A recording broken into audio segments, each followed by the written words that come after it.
د نن ورځې څلور وروستي او تازه خبرونه د سلام په وړاندې کولو سره یو ځل بیا درته یو نوی ویډیو ته ښه راغلاست وایم. اول خبر: مارشال دوستم د ترکیې په انکره کې د دغه هیواد د بهرنیو چارو له وزیر داود چاوي سره په دوه اړخیزو اړیکو خبرې کړې دي.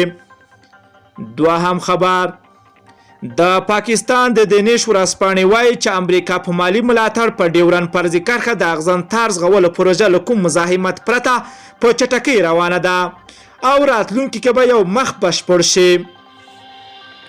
دریم خبر: په کابل کې د ترکیې سفیر وایي هیواد د افغان سولې پروسې بشپړ ملاتړ ته ژمن دی.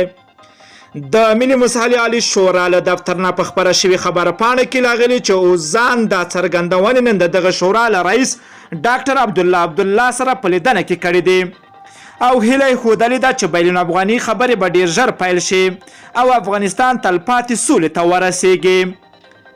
څلورم خبر: پاکستان د بین افغاني مذاکراتو پر ژر پیلېدو ټینګار کړی ده. د پاکستان نظامی چارواکو په یو ناسته کې افغان سوله سیمهیز امنیت او ثبات لپاره اړینه بللې ده او د افغانانو د خپل منځني خبرو په ژر پیلېدو یې ټینګار کړی ده.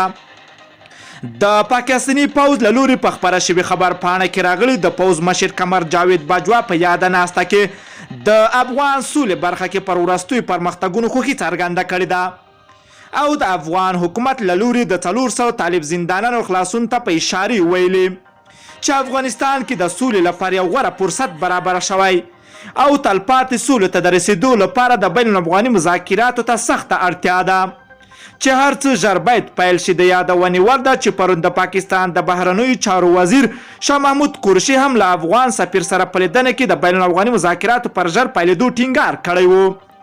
له ټولو دوستانو نه مننه کوم چې ویډیو مو راسره تر پایه ولیدله. که چیرته تاسو هم خواږه نظرونه لرئ نو حتما راسره په کمنټ کې ولیکئ. که غواړئ له همداسې تازه او دقیقو معلوماتو خبر شئ د پښتو اپډیټ چینل حتما در سره سبسکرایب کولی شئ. نور مو په پاک رب سپارم. الله مو مل شه. ښه وخت درته غواړم.